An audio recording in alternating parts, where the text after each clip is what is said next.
बिस्मिल्लाहिर्रहमानिर्रहीम अस्सलामु अलैकुम। आज के लेक्चर में हम organisation and functioning of securities markets को डिस्कस करेंगे।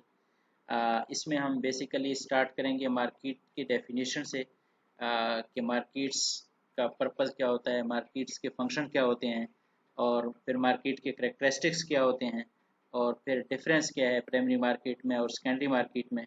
और इसके अलावा हमारे जितने भी मार्केट्स हैं, थर्ड मार्केट है, फोर्थ मार्केट है और स्टॉक एक्सचेंजेस हैं, तो इन सारी एरियाज़ पे इंशाल्लाह हम डिस्कशन करेंगे। सबसे पहले हम स्टार्ट करते हैं मार्केट की डेफिनेशन से। मार्केट जो कि डेफिनेशन वक्त के साथ साथ इसका चेंज होता रहा है।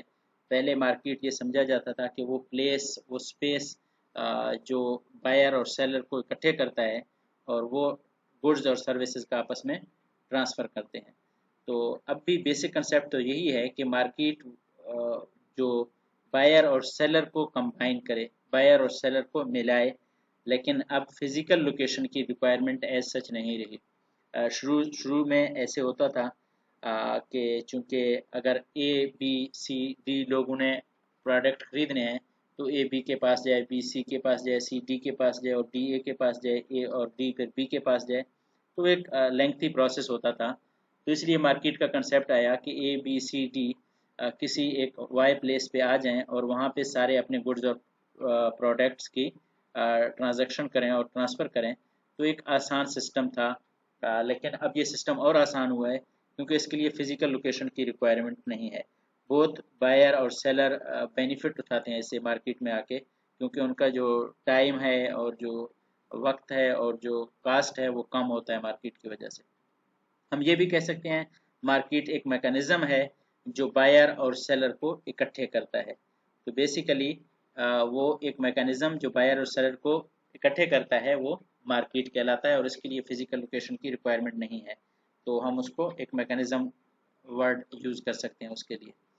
अब बेसिकली वो मैकेनिज़्म जिसके थ्रू बायर और सेलर कंबाइन होते हैं वो मार्केट तो कहलाता है, लेकिन उस मार्केट की क्या खसूसियात होनी चाहिए जो बायर और सेलर को बेनिफिट करे बेसिकली।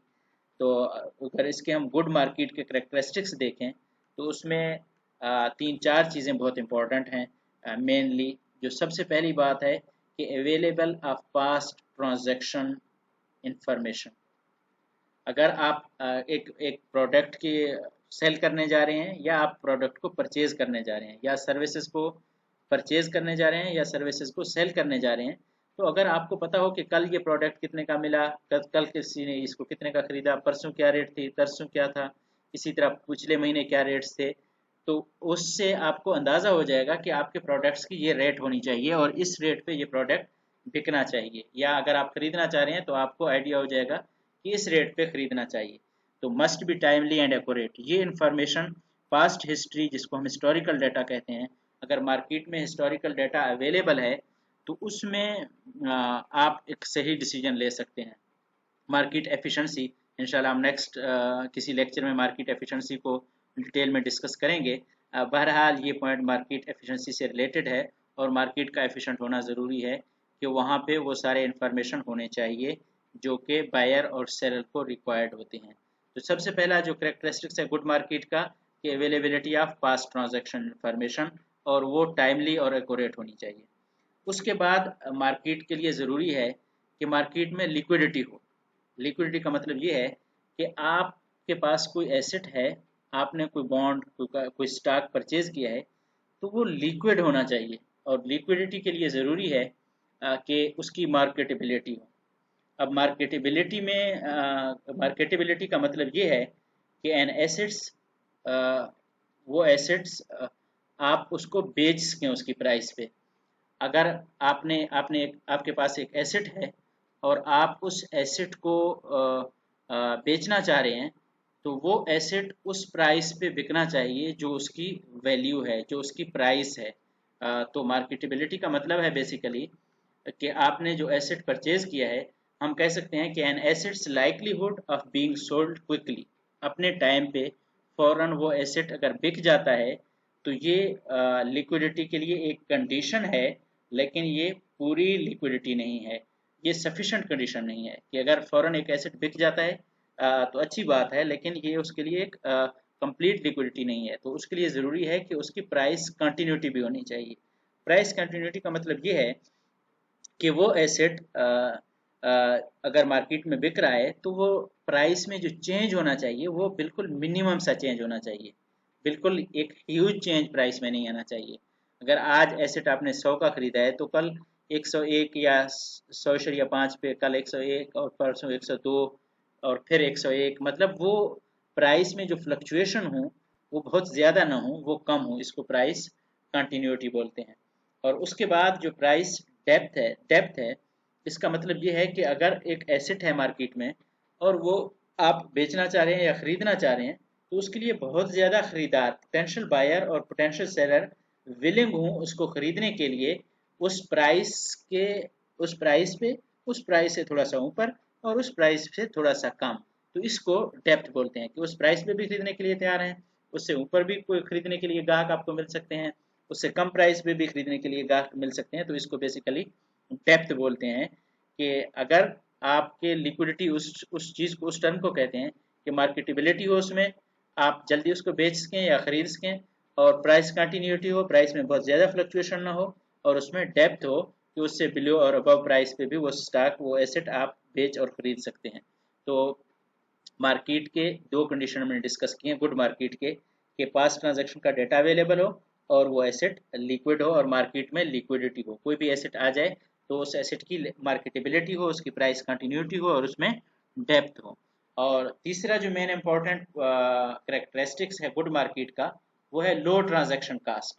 सबसे इम्पोर्टेंट कंसेप्ट ये है कि मार्केट में अगर आपका ट्रांजैक्शन कास्ट कम हो जाता है तो वो एक अच्छी मार्केट सबर होती है। जैसा कि पहले स्टार्ट में मैंने डिस्कस किया, फिजिकल मार्केट में या मार्केट से पहले सबसे ज़्यादा जो जो प्रॉब्लम होती थी वो ये थी कि ट्रांजैक्शन कास्ट बहुत ज़्यादा होता था। आपने एक चीज़ खरीदना है, बेचना है, तो आपको, अगर आप बायर हैं तो आपको सेलर को ढूंढने में बहुत ज़्यादा टाइम लगता था और उस ट्रांजैक्शन को एग्जीक्यूट करने में बहुत ज़्यादा टाइम लगता था।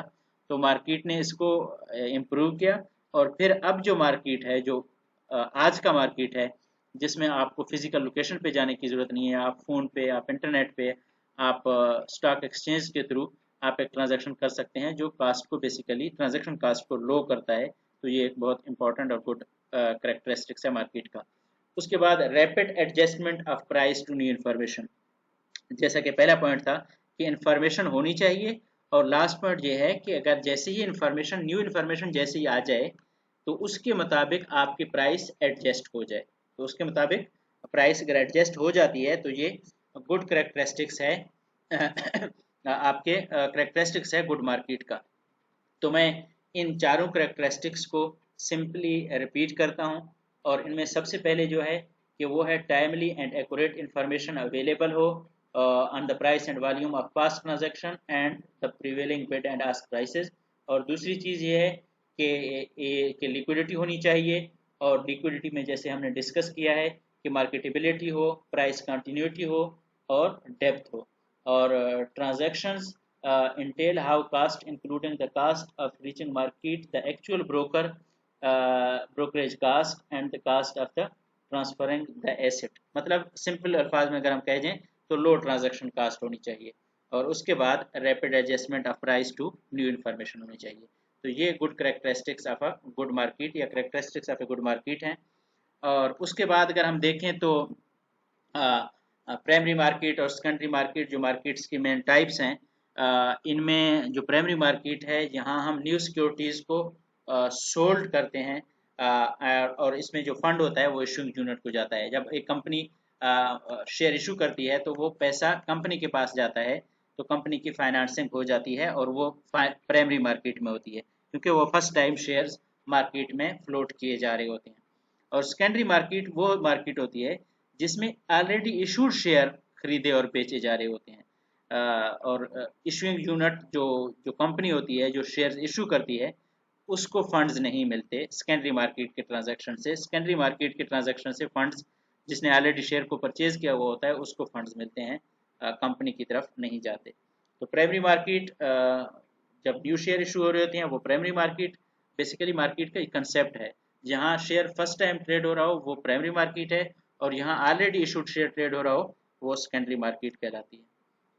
और इसमें अगर हम गवर्नमेंट बॉन्ड्स या ओवरऑल बॉन्ड्स इश्यूज के हम डिस्कस करें तो उसमें टी बिल है, जिसको हम कहते हैं short term maturity money market भी कह सकते हैं, जिसमें पीरियड लेस देन 1 ईयर है। और ट्रेजरी नोट ये इमीडिएटली पीरियड है, दरमियानी पीरियड जिसको हम कह सकते हैं 2 से 10 साल के लिए। और फिर जो ट्रेजरी बॉन्ड हैं वो लॉन्ग टर्म के लिए हैं और वो कैपिटल मार्केट में आ जाते हैं। Original maturities of more than 10 years का इनका मैच्योरिटी पीरियड होता है। तो उसके बाद जो बॉन्ड इश्यूज में जो कंसेप्ट हैं, जिस तरह से बॉन्ड इशू किए जाते हैं, जिस तरह से बॉन्ड या इवन कॉमन स्टॉक की भी बात हो सकती है कि जिनको सोल्ड किया जाता है, उनके 3 मेथड्स हैं। एक कंपेटिटिव बिड है, एक नेगोशिएशन है और एक प्राइवेट प्लेसमेंट है। बिड का जैसे कि आम मार्केट में एक कंसेप्ट है कि बिड ऑफर किए जाते हैं कि कोई कंपनी बताती है कि हम बॉन्ड इशू करना चाह रहे हैं, तो वो बिड मंगवाते हैं और बिड आते हैं और वो बिड ओपन करते हैं, जो सबसे कम प्राइस वाला होगा उसको वो दे देते हैं। तो ये कंपेटिटिव बिड है। और उसके बाद जो है नेगोशिएशन, ये नेगोशिएशन और कंपेटिटिव बिड दोनों में अंडरराइटर का थोड़ा बहुत रोल होता है। तो नेगोशिएशन में थोड़ा सा ज़्यादा होता है, कंपेटिटिव बिड में रेस्पेक्टिवली कम होता है, क्योंकि वो बिड बस आते हैं और वो बिड ओपन करते हैं और जो कम प्राइस ऑफर कर रहा होता है उसको वो दे देते हैं। लेकिन नेगोशिएशन में चूंकि नेगोशिएशन दरकार होती है तो उसमें अंडरराइटर का रोल थोड़ा सा ज़्यादा होता है। वो नेगोशिएट करते हैं प्राइस किसी एक इंडिविजुअल, किसी एक कंपनी के साथ, तो उसको वो अपने बॉन्ड इशू कर देते हैं। और जो थर्ड है वो है प्राइवेट प्लेसमेंट। ये प्राइवेटली आप किसी कंपनी के साथ कॉन्टैक्ट में होते हैं और उसके साथ आप एडजस्टमेंट कर लेते हैं, तो उसको प्राइवेट प्लेसमेंट कहते हैं। तो इसमें अंडरराइटर का रोल कम होता है। तो अंडरराइटर की तरफ हम जाएंगे और अंडरराइटर को हम डिस्कस करेंगे। Underwriter sells the bond to investors. Basically ये अंडरराइटर का काम क्या होता है, वो एक ओरिजिनेशन करता है और दूसरा वो रिस्क बेयरिंग करता है। ओरिजिनेशन मतलब वो ट्रांजैक्शन को स्टार्ट करता है, वो जो बॉन्ड इशू करना चाह रहा होता है उससे वो बॉन्ड ले लेता है और फिर इन्वेस्टर को देता है। और फिर वो रिस्क बेयरिंग करता है। जो रिस्क होता है वो बेसिकली इन्वेस्टर पे नहीं होता, वो खुद रिस्क बेयर करता है और फिर वो डिस्ट्रीब्यूट करता है जो इन्वेस्टर होते हैं, जो उन तक वो बॉन्ड इशू पहुंचाता है बेसिकली। अगर हम अंडरराइटर के फंक्शंस को देखें तो अंडरराइटर के फंक्शन में the investment banker purchase the entire issue from the issuer and resell the security to the investing public. तो अंडरराइटर का काम ये होता है कि वो प्रीमियम लेता है और उसके बाद वो जो इशूअर है उससे सारे बॉन्ड या स्टॉक्स वो परचेज कर लेते हैं और फिर वो पब्लिक में फ्लोट कर देते हैं। Firm charge a commission for providing this service, जैसे कि मैंने पहले बताया। For example municipal bond, the underwriting function is performed by both investment banking firms and commercial banking। तो इसमें अंडरराइटर कोई भी बैंक हो सकता है, कोई भी कंपनी हो सकती है, वो जो ये सर्विसेज प्रोवाइड कर रहे हैं। और जैसा कि मैंने पहले डिस्कस किया कि ये ओरिजिनेशन होती है, रिस्क बेयरिंग होती है और distribution of to the investor होता है। अंडरराइटिंग के थ्रू आप शेयर्स को, आप बॉन्ड को डिस्ट्रीब्यूट करते हैं। तो अंडरराइटिंग ऑर्गेनाइजेशन स्ट्रक्चर को हम देखें, इशूइंग फर्म होता है, उसके बाद लीड अंडरराइटर आता है जो मेन अंडरराइटर होता है। वो फिर अंडरराइटर आपके स्टॉक्स को या आपके बॉन्ड को इन्वेस्टमेंट बैंक ए, बैंकर बी, सी, डी, इनके दरमियान जो भी रेशो से वो एग्री करते हैं डिस्ट्रीब्यूट कर देता है। ये अंडरराइटिंग ग्रुप्स होते हैं और अंडरराइटिंग ग्रुप फिर सेलिंग ग्रुप्स को सेल करते हैं। इसमें इन्वेस्टमेंट फर्म्स आ जाते हैं। वो इन्वेस्टमेंट फर्म वो शेयर या वो प्रेफर्ड वो स्टॉक या वो बॉन्ड खरीद लेते हैं और फिर वो इन्वेस्टर्स को बेच देते हैं। इन्वेस्टर वो होते हैं जो सेव करते हैं पैसा, तो वो बॉन्ड में या स्टॉक में इन्वेस्ट करना चाहते हैं। तो ये इंडिविजुअल भी हो सकते हैं और ये इंस्टीट्यूशनल इन्वेस्टर भी हो सकते हैं।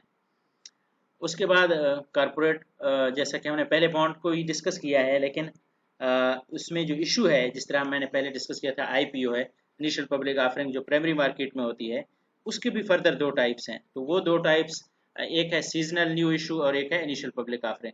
इनिशियल पब्लिक ऑफरिंग बेसिकली वही है जिसको हम प्राइमरी मार्केट में हमने डिस्कस किया है। A firm selling its common stock to its public for the first time. जब सबसे पहले उनके शेयर्स हैं ही नहीं, तो वो जब वो शेयर पब्लिक में जाते हैं, इनिशियल पब्लिक ऑफरिंग करते हैं, तो उसको कहते हैं इनिशियल पब्लिक ऑफरिंग, आईपीओस। लेकिन कुछ फर्म्स होते हैं कि उनके पास अप्रूव्ड लिमिट तो होती है शेयर इशू करने की। से फॉर एग्जांपल उन्होंने शेयर इशू करने के लिए जो बिल पास किया है वो 1 लाख शेयर इशू करने का किया है, तो उसके बाद उन्होंने 50,000 शेयर इशू किए थे, उस वक्त ज़रूरत थी, उससे ज़्यादा इशू नहीं किए। अब वो दोबारा इशू करना चाह रहे हैं, तो new share offered by firm that already have stock outstanding. जब उनके ऑलरेडी स्टॉक्स होते हैं लेकिन दोबारा वो न्यू शेयर इशू करने जा रहे होते हैं, तो वो सीजनल न्यू इशू कहलाता है। तो जिनके स्टॉक मार्केट में ऑलरेडी नहीं है वो इनिशियल पब्लिक ऑफरिंग है, और जिनके स्टॉक ऑलरेडी मार्केट में हैं वो सीजनड न्यू इश्यूज कहलाते हैं। और इसके बाद अंडरराइटिंग के जो रिलेशनशिप्स हैं उनमें नेगोशिएटेड जो होता है, एक नेगोशिएटेड, एक कंपेटिटिव बिड और एक बेस्ट एफर्ट्स होते हैं। तो नेगोशिएटेड में ये होता है कि ये मोस्ट कॉमन है, और फुल सर्विस ऑफ अंडरराइटर होता है, जैसे कि मैंने पहले डिस्कस किया है कि अंडरराइटर का रोल नेगोशिएशन में ज़्यादा होता है। और कंपेटिटिव बिड में अंडरराइटर का रोल बहुत कम होता है, लोअर कास्ट होता है, और कारपोरेशन स्पेसिफाइड सिक्योरिटीज ऑफर्स उसके तहत उसको ऑफर कर देते हैं कंपेटिटिव बिड के थ्रू, और वो आप किसी को भी बिड्स के थ्रू आप सबसे कम वाले कास्ट वाले को शेयर इशू कर देते हैं या बॉन्ड इशू कर देते हैं। इसमें इसलिए अंडरराइटर का रोल इतना ज़्यादा नहीं होता, क्योंकि बेसिकली बिडिंग हो रही होती है। जो तीसरा है वो बेस्ट ऑफर है। इसमें investment banker act as broker. तो बेस्ट एफर्ट्स में इसमें अंडरराइटर नहीं होता। अंडरराइटर में जैसा कि मैंने पहले आपको बताया था कि वो आपके स्टॉक या बॉन्ड परचेज कर लेते हैं और फिर वो पब्लिक को फ्लोट कर देते हैं। और जो ब्रोकर होता है वो आपको कुछ फीस के बदले में सर्विसेज प्रोवाइड कर रहा होता है। शेयर्स आपके अपने होते हैं, बॉन्ड आपका अपना होता है, वो बेस्ट प्राइस पे आपके बॉन्ड और स्टॉक को सेल करने की कोशिश करती है, इसलिए उसको कहते हैं बेस्ट एफर्ट्स। तो investment banker act as a broker हैं इसमें, इस केस में। और उसके बाद सेकेंडरी मार्केट जो कि हमने डिस्कस किया है। प्राइमरी मार्केट का तो हमें पता चल गया है कि शेयर को इशू करना है तो प्राइमरी मार्केट तो ज़रूरी है। तो वाई सेकेंडरी फाइनेंशियल मार्केट और are important, secondary financial market क्यों इम्पोर्टेंट है, इसको हम डिस्कस करते हैं। और इसमें यह है कि सबसे पहली बात यह है कि जब भी आपने प्राइमरी मार्केट के थ्रू शेयर्स इशू किए हैं या बॉन्ड इशू किए हैं, अब प्राइमरी मार्केट से अगर किसी ने परचेज किए हैं तो उनको भी आगे बेचना है, उनको भी किसी ने खरीदना है, तो उनको कहाँ खरीदेंगे, कहाँ बेचेंगे। तो provide liquidity to investor who acquire securities in the primary market. जिन्होंने प्राइमरी मार्केट में परचेज किए हैं शेयर, उनको भी लिक्विडिटी चाहिए होती है, तो उनको लिक्विडिटी प्रोवाइड करने के लिए सेकेंडरी मार्केट का होना बहुत ज़रूरी है।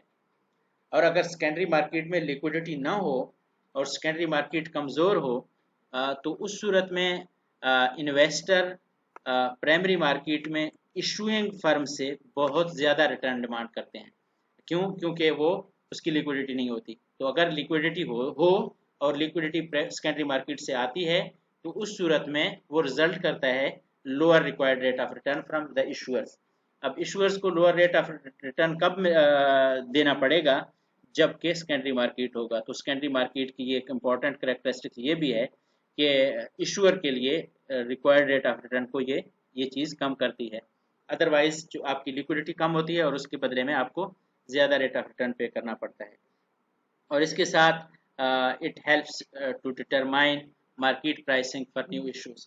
जब तक सेकेंडरी मार्केट ना हो, जब एक से फॉर एग्जांपल एक ऑयल कंपनी के अगर स्टॉक्स मार्केट में ट्रेड ही ना हो रहे हों, तो नए ऑयल कंपनी के स्टॉक प्राइस को आप कैसे डिटरमाइन करेंगे? तो सेकेंडरी मार्केट हेल्प करती है कि आप के जो न्यू इश्यूज हैं उनकी प्राइस डिटर्मिनेशन के लिए। तो अगर हम इनको समराइज करें कि सेकेंडरी मार्केट के क्यों इम्पोर्टेंट है, ये लिक्विडिटी प्रोवाइड करता है शेयर्स को जो कि प्राइमरी मार्केट में ट्रेड हुए हैं। उसके बाद अगर यहाँ पे लिक्विडिटी होगा सेकेंडरी मार्केट में, तो इशूअर को lower required rate of return देना पड़ेगा इन्वेस्टर को, और उसके बाद न्यू स्टॉक्स जो इशू होंगे उनके प्राइस डिटरमाइन करने के लिए भी ये हेल्पफुल होगा। उसके बाद सेकेंडरी मार्केट्स जो सेकेंडरी इक्विटी मार्केट्स हैं, मेजर नेशनल स्टॉक एक्सचेंज जो कि हम और भी हैं लेकिन मैंने एक आध कुछ यहाँ पे लिस्ट किए हैं 4-6। न्यूयॉर्क है, अमेरिकन है, टोक्यो है, लंदन है और पाकिस्तान स्टॉक एक्सचेंज हैं। फिर इस तरह रीजनल स्टॉक एक्सचेंज हैं, शिकागो है, सैन फ्रांसिस्को है, बोस्टन है, ओसाका है और LSE है, लाहौर स्टॉक एक्सचेंज है। और इसी तरह over the counter stock markets होते हैं, stocks not listed over organized exchange, तो उनको उनकी ओवर द काउंटर ट्रेडिंग होती है। तो उसके बाद अगर हम देखें तो हमारे पास ट्रेडिंग सिस्टम्स हैं। प्योर ऑक्शन मार्केट है और डीलर मार्केट है। अगर हम प्योर ऑक्शन मार्केट को देखें, buyer and seller are matched by a broker at a central location, price driven market होती है। तो ऑक्शन मार्केट में आपको जो ब्रोकर होता है वो आपके ट्रांजैक्शंस को मैच करता है। अगर आप बेचना चाह रहे हैं तो आपके लिए खरीदार ढूंढता है, और अगर आप खरीदना चाह रहे हैं तो आपके लिए बेचने वाले को ढूंढता है, और आपको वो एक सेंट्रल लोकेशन पे आपकी मैचिंग होती है। प्राइस की बेस पे जो जितने पे बेच रहा होता है उतने पे अगर खरीदार आता है तो वो उनको मैच कर देता है, और जितने पे जो खरीदना चाह रहा है तो उसके लिए बेचने वाले को ढूंढ लेता है। तो बेसिकली प्राइस ड्रिवन मार्केट है। Dealer market provide liquidity for buying and selling shares. Dealers आपको हेल्प करते हैं, आपकी ट्रेडिंग में मदद करते हैं, आपको आपके लिए लिक्विडिटी को प्रोवाइड करते हैं। डीलर में कम्पीट अगेंस्ट अदर डीलर्स, हो सकता है एक मेरा डीलर है, एक आपका डीलर है, तो हो सकता है हमारे हमारे बिहाफ पे वो मार्केट में कम्पीट करें, क्योंकि हमने उनको इख्तियार दिया होता है कि ये शेयर मेरे लिए आप इतने पे खरीद सकते हैं, या मेरा ये शेयर आप इतने पे बेच दें, और अगर कंपटीशन हो जाए तो आप इतने भी बेच सकते हैं। तो बेसिकली ये डीलर मार्केट कहलाती है। कॉल वर्सेस कंटिन्यूस मार्केट में अगर हम देखें, call market trade individual stock at specified time to gather all order and determine a single price to satisfy most of the orders. तो ये इनिशियल स्टेज पे जो होता है, जब कम आपके इन्वेस्टर होते हैं तो उस वक्त कॉल मार्केट होती है। ट्रेडिंग की बुनियाद पे बेसिकली हम कॉल मार्केट भी कह सकते हैं, कंटिन्यूस मार्केट भी कह सकते हैं। कंटिन्यूस मार्केट में तो हर वक्त ट्रेडिंग हो रही होती है, लेकिन कॉल में हर वक्त ट्रेडिंग नहीं होती। सारे जितने भी ऑर्डर्स होते हैं उनको कंबाइन किया जाता है, कलेक्ट किया जाता है, और बेस्ट सूटेबल पे प्राइस पे उनको उन ऑर्डर को एग्जीक्यूट किया जाता है, तो इसको कॉल मार्केट कहते हैं। और अगर मार्केट बंद हो जाए और सस्पेंशन हो तो नेक्स्ट डे जो प्राइस होती है उसकी बुनियाद पे वो प्राइस को आर्डर को बिल्ड किया जाता है। और जैसा कि मैंने पहले बताया कि continuous market trade occur at any time the market is open. जब मार्केट ओपन हो तो जो भी ट्रांजैक्शन हो रहे हैं उसको हम कंटिन्यूस मार्केट कहते हैं, लेकिन मार्केट क्लोज हो तो फिर हाँ कॉल मार्केट कहते हैं, कि उस जितने भी ऑफर्स आ रहे होते हैं उनको कंबाइन करके एक दफ़ा एक आर्डर जनरेट किया जाता है। और उसके बाद जो नेशनल स्टॉक एक्सचेंजेस हैं, उनके जो बेनिफिट्स हैं वो ये है कि large number of listed securities होते हैं, उसमें बहुत ज़्यादा रजिस्ट्रेशन होती है कंपनीज़ की, और प्रेस्टीज ऑफ फर्म लिस्टेड, जो फर्म्स लिस्टेड होते हैं वो उनके लिए बहुत बड़ी बात होती है, कि उसके बारे में यही समझा जाता है कि ये कोई बहुत बड़ी कंपनी है, चूँकि ये नेशनल स्टॉक एक्सचेंज पे लिस्टेड है। ये कोई इलाकाई कंपनी नहीं है, ये नेशनल लेवल की कंपनी है। और wide geographical dispersion of listed firm होता है। अगर हम पाकिस्तान की बात करें तो जो पाकिस्तान स्टॉक एक्सचेंज में लिस्टेड होगा, इसका मतलब है उसके शेयर सारे सूबों में बिक रहे होंगे, सारे सूबों में उनकी ट्रेडिंग हो रही होगी, और वो हर जगह पे अवेलेबल होंगे। लेकिन अगर सिर्फ आप कहें कि लाहौर स्टॉक एक्सचेंज है तो वो उसके सिर्फ लाहौर के एरिया में उसकी ट्रेडिंग हो रही होगी। इसी तरह diverse clientele of buyer and seller है। आपके पास डिफरेंट टाइप के लोग और डिफरेंट टाइप के इन्वेस्टर आपके पास होते हैं, चूँकि नेशनल स्टॉक एक्सचेंज का जो दायरा इख्तियार है वो पूरे मुल्क तक फैला हुआ होता है, तो इसलिए नेशनल स्टॉक एक्सचेंज में लिस्टेड होना कंपनीज के लिए एक एजाज़ की बात होती है। न्यूयॉर्क स्टॉक एक्सचेंज, दुनिया के कुछ स्टॉक एक्सचेंज के बारे में हम थोड़ा बहुत डिस्कस करेंगे, कि नो हाउ हो कि कौन से स्टॉक एक्सचेंज हैं और किस तरह से वो परफॉर्म कर रहे हैं, कब वो एस्टेब्लिश हुए हैं, और उनमें उनकी जो मार्केट वैल्यू है वो क्या है। जस्ट आप ये इन्फॉर्मेशन थोड़े से देख सकते हैं। Largest organise security market in the United state is New York stock exchange. 1817 में ये एस्टेब्लिश हुआ।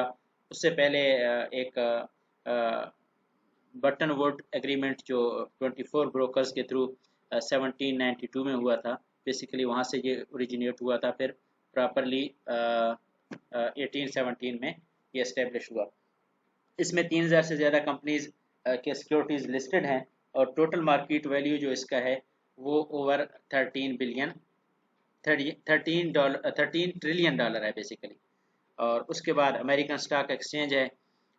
इसने जो ट्रेडिंग स्टार्ट किया unlisted stock at the corner of street in New York at the outdoor curb market, और उसमें उन्होंने एम्फेसाइज किया ऑन फॉरेन सिक्योरिटीज़ पे। और इसने ये मर्ज हो गया नस्दाक के साथ 1998 में, और उसके बाद आल दो कि वो सेपरेटली भी काम करते रहे हैं। तो उसके बाद जो हमारे पास सिक्योरिटी एक्सचेंज स्टॉक एक्सचेंज है वो टोक्यो स्टॉक एक्सचेंज है, largest of the 8 stock exchange in Japan है, डोमिनेट्स द जापानीज मार्केट है, और ये 1878 में एस्टेब्लिश हुआ और 1943 में रिकग्नाइज्ड हुआ, फिर 1947 में, और फिर इसी तरह 1949 में। प्राइस ड्रिवन सिस्टम है, डोमेस्टिक और फॉरेन स्टॉक्स की वहाँ पे लिस्टेड होते हैं, और जो 1700 तकरीबन स्टॉक लिस्टेड हैं with A total market value of $2.4 trillion, और जो एक्टिव स्टॉक्स हैं वहाँ पे 150 हैं, और जो फ्लोर पे वहाँ बेसिकली ट्रेड हो रहे होते हैं। उसके बाद लंदन स्टॉक एक्सचेंज है, उसमें लार्जेस्ट सिक्योरिटी मार्केट है यूनाइटेड किंगडम का, और trade listed and unlisted securities दोनों की वहाँ पे होती है। 2600 से ज़्यादा कंपनीज इसमें लिस्टेड हैं, और इस तरह से उसमें जो उसकी जो मार्केट वैल्यू है वो $561 बिलियन है। जस्ट एक आइडिया देने के लिए कौन से स्टॉक एक्सचेंज हैं दुनिया में और उनके क्या कंपैरिजन है। और इसके साथ जो ट्रेंड्स हैं, new exchange in emerging economies such as Russia, Poland, China, Hungary और श्रीलंका वगैरह में, और consolidation of existing exchange in developed countries, और global 24 hour market made possible by advances in technology की वजह से ये सब कुछ पॉसिबल हुआ है, और 24 घंटे की ऑनलाइन ट्रांजैक्शंस हो रहे होते हैं। उसके बाद जो एक इम्पॉर्टेंट कंसेप्ट है वो है over the counter market, not a formal organization. जिस तरह हमने जिनको डिस्कस किया है stock exchange, Pakistan stock exchange है, उससे पहले ओवर द काउंटर से पहले मैं थोड़ा सा आइडिया देना चाहूँगा। जो पाकिस्तान स्टॉक एक्सचेंज है वो पहले कराची स्टॉक एक्सचेंज था, इस्लामाबाद स्टॉक एक्सचेंज और लाहौर स्टॉक एक्सचेंज, फिर इनको मर्ज करके पाकिस्तान स्टॉक एक्सचेंज बनाया गया 2016 में। तब से इस्लामाबाद में पाकिस्तान स्टॉक एक्सचेंज है। आल्दो के Karachi stock exchange, Lahore stock exchange उसी तरह से परफॉर्म कर रहे हैं, लेकिन under the umbrella of Pakistan stock exchange. तो ये जो पाकिस्तान कराची स्टॉक एक्सचेंज है वो तकरीबन बहुत अरसे से परफॉर्म कर रही है, लेकिन बेसिकली जो इसमें जो इसका इंडेक्सिंग सिस्टम है वो 1992 के अराउंड डेवलप हुआ था, और वही सिस्टम अभी तक चल रहा है। तो अब आते हैं ओवर द काउंटर की तरफ, और ओवर द काउंटर में ये नॉट अ फॉर्मल ऑर्गेनाइजेशन है, largest segment of US secondary market, unlisted stock and listed stock, जो बेसिकली थर्ड मार्केट है। थर्ड मार्केट ये है कि उसमें हम इसको आगे चलकर भी डिस्कस करेंगे, जब मार्केट क्लोज हो या मार्केट से साइड पे लिस्टेड और अनलिस्टेड स्टॉक की जो ट्रेडिंग हो रही होती है, वो जो ब्रोकर होते हैं वो ट्रेडिंग कर रहे होते हैं, तो उसके लिए ये थर्ड मार्केट कहलाती है। इसके लिए जो in the theory any securities can be traded on the over the counter market as long as a registered dealer is willing to make a market in the security। तो जब जब कोई registered dealer अगर willing हो trading के लिए, तो over the counter पे उस स्टॉक की ट्रेडिंग हो सकती है। इसके लिए ज़रूरी है कि रजिस्टर्ड डीलर विलिंग हो ओवर द काउंटर पे, और इसमें रजिस्ट्रेशन भी बहुत आसान है, और इसमें पाकिस्तान में इतना नहीं है, ये सिस्टम नहीं है, लेकिन यूएस में और बाकी कंट्रीज़ में ओवर द काउंटर बहुत एक्टिव होता है। हाँ, ओवर द काउंटर के जो ऑपरेशंस होते हैं, एनी स्टॉक में be traded as long as it has a willing market maker to act as dealer. जैसा कि मैंने पहले कहा था कि ओवर द काउंटर पर ट्रेडिंग हो सकती है अगर डीलर, जो रजिस्टर्ड डीलर हो, वो ट्रेड करना चाहे। Over the counter is a negotiated market, ज़ाहिर बात है कि नेगोशिएशंस की बुनियाद पे ये मार्केट काम कर रही होती है। और उसके बाद जो हमारे पास थर्ड मार्केट है और फोर्थ मार्केट है। तो जो थर्ड मार्केट है, over the counter trading of share listed on an exchange. तो जैसा कि मैंने पहले थर्ड मार्केट को एक्सप्लेन किया था, trading of share listed on an exchange, mostly well known stocks जो हैं, जिस तरह जी जनरल मोटर है, आईबीएम है, और बाकी इस तरह के भी वेल नोन स्टॉक्स की ट्रेडिंग होती है। competes with trade on exchange may be open when exchange is closed or trading suspended। तो थर्ड मार्केट किसी भी वक्त काम कर रही होती है अगर मार्केट क्लोज है। और उसके बाद जो फोर्थ मार्केट है, direct trading of securities between two parties. इसके लिए किसी किस्म की मार्केट की, किसी किस्म के डीलर की ज़रूरत नहीं है, ये बेसिकली इंस्टीट्यूशन लेवल पे होता है, और इंस्टीट्यूट आपस में डायरेक्ट कांटेक्ट करते हैं, और बड़े पार्टीज आपस में कांटेक्ट करके नेगोशिएशन कर लेते हैं, और ट्रांजैक्शन कास्ट को बचाते हैं, ब्रोकर की कास्ट को बचाते हैं, अंडरराइटर के कास्ट को बचाते हैं और डायरेक्ट ट्रांजैक्शन कर लेते हैं। तो जब दो इंस्टीट्यूट, दो कॉरपोरेशन आपस में खुद एक दूसरे के साथ रब्ता करके सिक्योरिटीज़ की ट्रांजैक्शन कर लेते हैं तो उसको कहते हैं फोर्थ मार्केट। इसका एज सच डेटा अवेलेबल नहीं होता क्योंकि ये प्राइवेट कनेक्शंस होते हैं और प्राइवेट कम्युनिकेशन हो रही होती है, तो इसके लिए उसका डाटा डिटेल अवेलेबल नहीं होता। अभी के लिए इतना ही। नेक्स्ट लेक्चर में इंशाल्लाह हम डिस्कस करेंगे कि हमारे पास एक्सचेंज मेंबरशिप किस तरह से होती है। जो बहुत इम्पॉर्टेंट है वो मेजर टाइप ऑफ आर्डर हम उस पर डिस्कस करेंगे और एक्सचेंज मार्केट मेकर्स को भी डिस्कस करेंगे इंशाल्लाह। तब तक के लिए इजाज़त दीजिए। अस्सलामु अलैकुम।